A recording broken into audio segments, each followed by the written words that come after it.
Hello बच्चों, आप सभी को नमस्कार।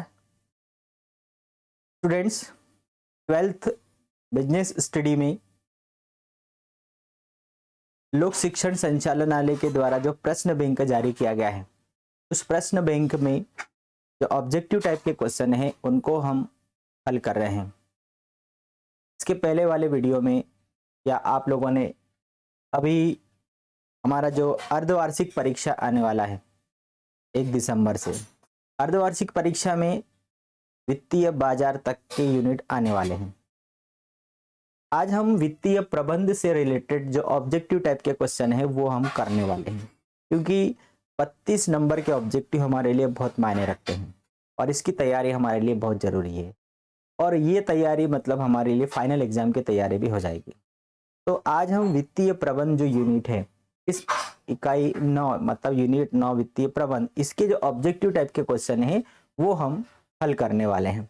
वैसे आप लोगों ने के आंसर इसी के लास्ट में दिए गए हैं, वह देख लिए होंगे, लेकिन हम उसको सुनेंगे और थोड़ा सा एक्सप्लेन करके समझेंगे तो जल्दी समझ में आएगा और हमें याद हो जाएगा। देखिए, सही विकल्प में दिया है व्यावसायिक वित्त का प्रकार। जो वित्तीय प्रबंध जो यूनिट है उसमें व्यवसाय को कितने वित्त की आवश्यकता है और वो किस टाइप के वित्त की आवश्यकता है, और इसी आधार पर पूछा गया है कि व्यावसायिक वित्त कितने प्रकार का होता है। तो व्यावसायिक वित्त 3 प्रकार का होता है, एक अल्पकालीन, दूसरा मध्यकालीन और तीसरा दीर्घकालीन। अब अल्पकालीन वित्त 1 वर्ष की अवधि का होता है, मध्यकालीन 1 वर्ष से 5 वर्ष की अवधि का होता है और दीर्घकालीन 5 वर्ष से अधिक अवधि के लिए होता है। तो यहाँ पर पूछा गया कि व्यावसायिक वित्त का प्रकार कौन सा है, तो हमारे लिए 4 ऑप्शन दिए गए हैं, अल्पकालीन, मध्यकालीन, दीर्घकालीन और उपरोक्त सभी। तो अभी आप समझ में आ गया होगा आपको कि इसका आंसर क्या आएगा, उपरोक्त सभी। ठीक है, क्योंकि व्यावसायिक वित्त अल्पकालीन भी होता है, मध्यकालीन भी होता है, दीर्घकालीन भी होता है। इसके बाद दूसरा क्वेश्चन है हमारा, व्यावसायिक साख है। साख का मतलब होता है उधार लेने की क्षमता।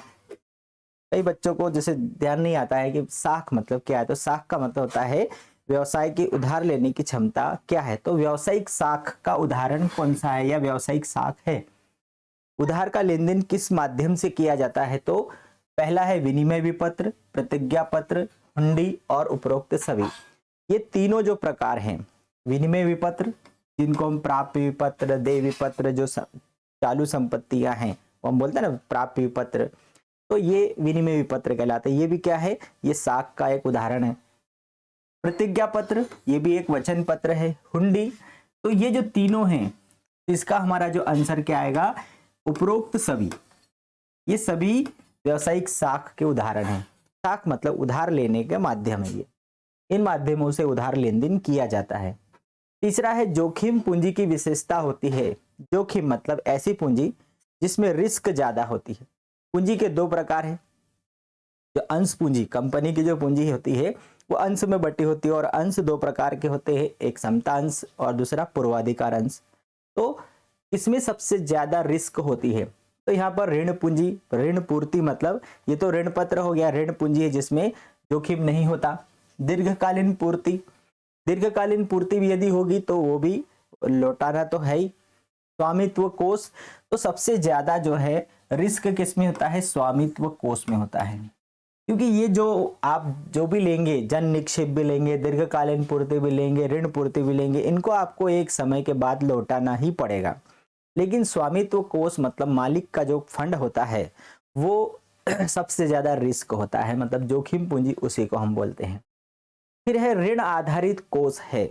ऋण आधारित कोष मतलब ऋण पत्र, कंपनी ऋण पत्र जारी करके ऋण लेती है लोगों से, तो वह ऋण आधारित कोष संचित आय तो कंपनी के द्वारा जमा किया गया लाभ होता है, जो पूंजीगत लाभ होते हैं सब संचित आय है। समतांश यह तो स्वामित्व कोष के अंतर्गत आ जाएगा। तो ऋण पत्र ये किस में आता है, ऋण आधारित कोष के अंतर्गत आता है। फिर है वित्त का सबसे सस्ता स्रोत क्या है। अब देखिए यहाँ पर वित्त का मतलब यहाँ हमें समझना पड़ेगा क्योंकि इसमें बहुत ज्यादा कंफ्यूजन है। तो पूंजी का सबसे सस्ता स्रोत यदि पूछा जाता है कि आपको स्थायी पूंजी प्राप्त करना है और स्थायी पूंजी प्राप्त करने का सबसे सस्ता स्रोत क्या है, तो वह अंश पूंजी है। मतलब हम समतांश निर्गमित करके पूंजी, सबसे स्थायी पूंजी और सस्ती पूंजी उपलब्ध करा सकते हैं। अब वित्त का सबसे सस्ता स्रोत क्या है? भाई कंपनी को वित्त चाहिए। अब हम वित्तीय प्रबंध पढ़ रहे हैं अब वित्तीय प्रबंध में अब यहाँ पर जो आंसर है कि ऋण पत्र, समता अंश पूंजी, पूर्वाधिकार अंश या ऋण। यदि आपको वित्त चाहिए और उसका सबसे सस्ता स्रोत यदि चाहिए तो सबसे सस्ता स्रोत तो क्या होगा? यह समता अंश पूंजी है। अब यदि यहाँ पर पूछा जाता है कि ऋण का सबसे सस्ता स्रोत क्या है, तो ऋण तो आप ऋण पत्र के माध्यम से ही प्राप्त करोगे, ठीक है। इसलिए ये कंफ्यूजन वाला सवाल है, पिछले साल भी बहुत कुछ इसमें कंफ्यूजन था, लेकिन वित्त का सबसे सस्ता स्रोत यदि माना जाए, यहाँ पर आपको इस प्रश्न बैंक में आंसर क्या मिलेगा? ऋण पत्र मिलेगा। लेकिन मैं बताना चाहूंगा कि वित्त मतलब हम जो वित्तीय प्रबंध जो चैप्टर पढ़ रहे हैं उसमें वित्त का मतलब अल्पकालीन, मध्यकालीन, दीर्घकालीन तीनों प्रकार का होता है और उसी में अंश पूंजी भी आती है, ऋण पत्र भी आता है। तो सबसे सस्ता यदि वित्त का साधन है तो वह तो समता अंश पूंजी ही होती है और इसलिए हमारा आंसर समता अंश पूंजी आता है। यदि यहाँ पर आता है कि ऋण का सबसे सस्ता स्रोत कौन सा है तो वह फिर ऋण पत्र आता है। लेकिन वित्त शब्द आ गया मतलब ये क्या आ गया? समता अंश पूंजी आ गई। इसके बाद है कार्यशील पूंजी का स्रोत क्या है? कार्यशील पूंजी मतलब वर्किंग कैपिटल, और वर्किंग कैपिटल तो दिन प्रतिदिन की आवश्यकताओं के लिए आवश्यकता होती है। तो देनदार, बैंक अधिविकर्ष, रोकड़ विक्रय, ये सभी कार्यशील पूंजी प्राप्त करने के क्या है? सोर्स हैं। देनदार भी 1 वर्ष की अवधि के होते हैं, बैंक अधिविकर्ष बैंक से लोन लिया जाता है, रोकड़ विक्रय मतलब ये हमारा आंसर क्या आ जाएगा? ये उपरोक्त सभी। कार्यशील पूंजी मतलब चालू संपत्ति। कार्यशील पूंजी का निर्धारक है, कार्यशील पूंजी किस आधार पर निर्धारित की जाती है कि आपको कितनी आवश्यकता है? तो संस्था के आकार पर डिपेंड करती है। संस्था का आकार आपका छोटा होगा, बड़ा होगा, उस पर भी निर्भर करती है। निर्माण प्रक्रिया की अवधि, आप जिस प्रकार की वस्तु का निर्माण कर रहे हैं उस आधार पर आपको कार्यशील पूंजी की आवश्यकता होगी। कच्चे माल की उपलब्धता, आपको कच्चा माल ज्यादा चाहिए कम चाहिए उस पर भी कार्यशील पूंजी प्रभावित करेगी। इसका मतलब हमारा आंसर क्या आएगा? उपरोक्त सभी आएगा। कार्यशील पूंजी का निर्धारक तत्व क्या है? उपरोक्त सभी। फिर है चालू संपत्ति, वह संपत्तियां होती है जो रोकड़ में परिवर्तित होती है।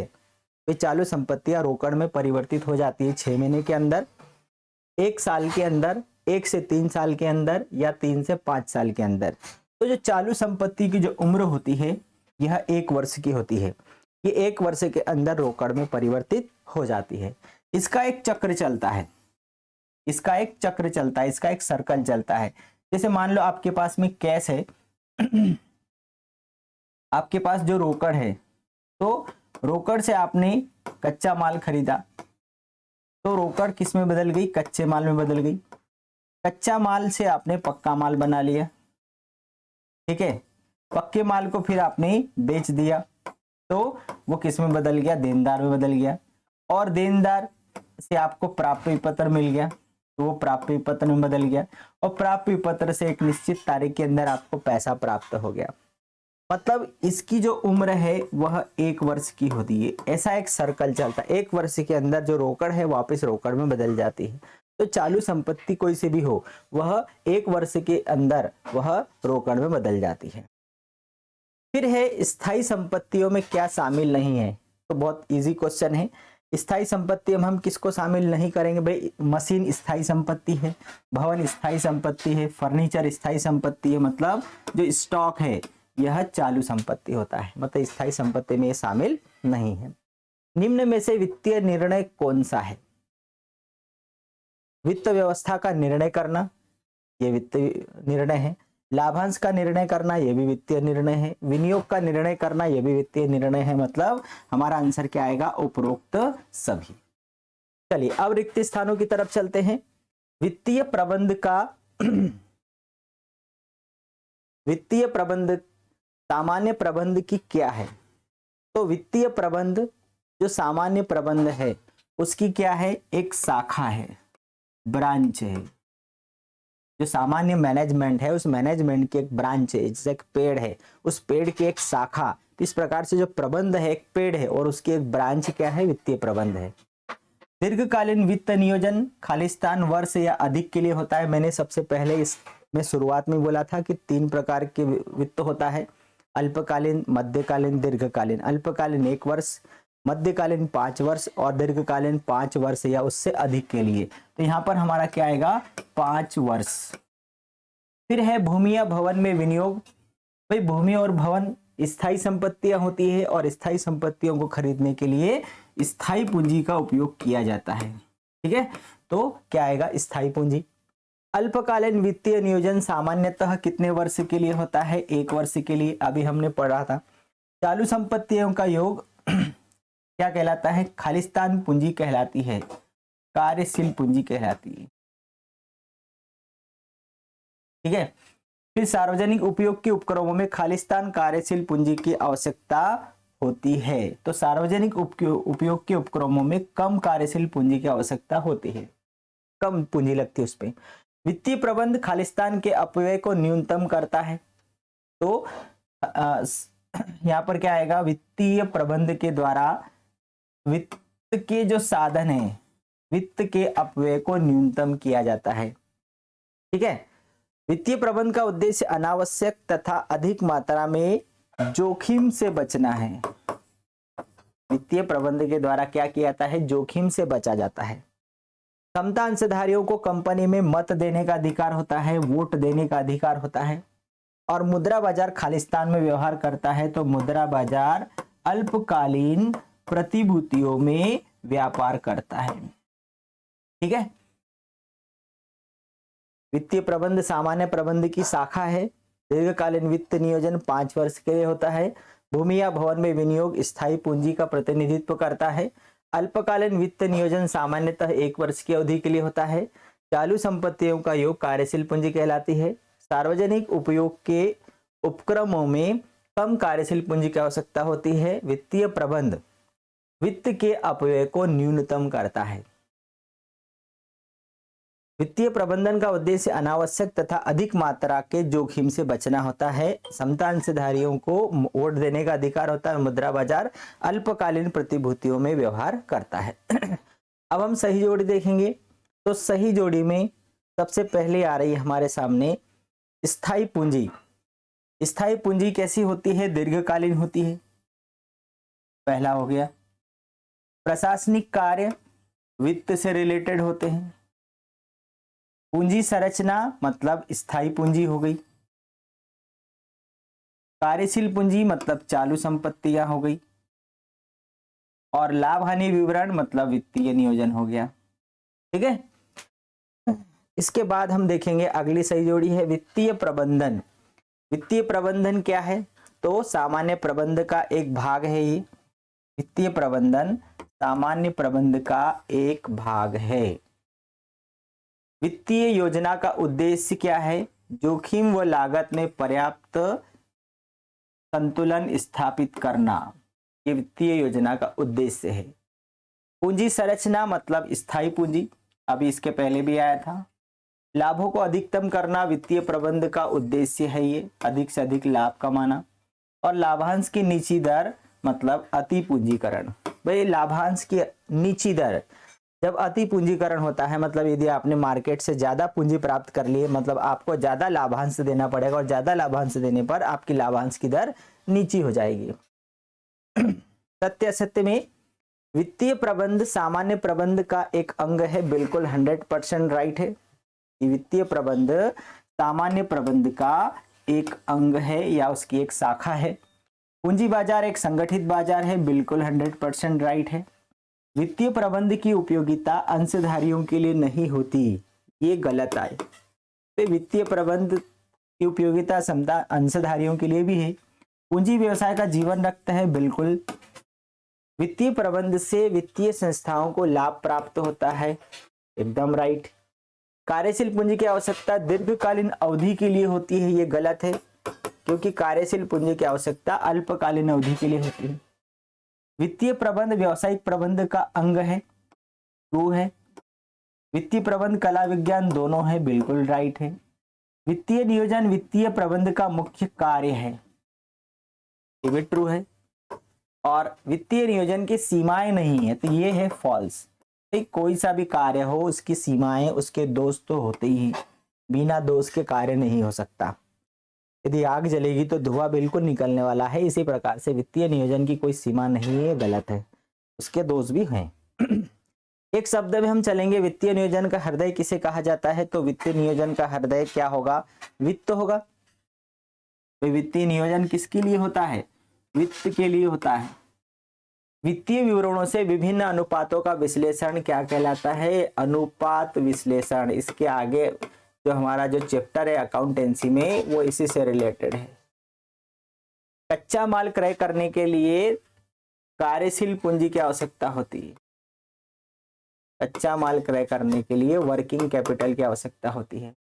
स्थायी पूंजी प्राप्त करने का सबसे सस्ता स्रोत समता अंश है। समता अंशों से सबसे सस्ती पूंजी प्राप्त होती है। वित्तीय योजना में पूंजी का उपयोग कैसा होना चाहिए?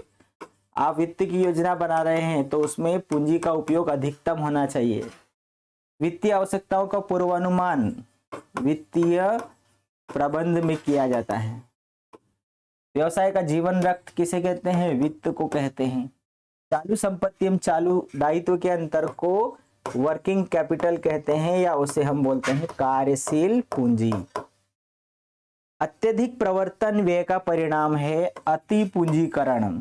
मतलब अति पूंजीकरण से प्रवर्तन व्यय अधिक होंगे।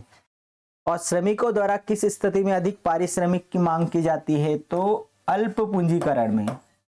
अल्प पूंजीकरण, जब कंपनी के द्वारा कम पूंजी मार्केट से मंगाई जाती है, इसका मतलब कंपनी के पास अधिक वित्त है, अधिक पैसा है, और इसीलिए कंपनी पूंजी प्राप्त नहीं कर रही है, और ऐसी कंडीशन में श्रमिकों के द्वारा अधिक पारिश्रमिक मांगा जाता है। ठीक है, तो ये था हमारा वित्तीय प्रबंध से रिलेटेड, हमने ऑब्जेक्टिव टाइप के क्वेश्चन देखे। ठीक है, आई होप आपको अच्छा लगा होगा वीडियो। यदि अच्छा लगे तो आप उसको लाइक करें, शेयर करें, और अपने यदि आप नए हैं तो इसे सब्सक्राइब जरूर करें। ठीक है, फिर एक अगले वीडियो के साथ हम फिर मिलेंगे। तब तक के लिए गुड बाय।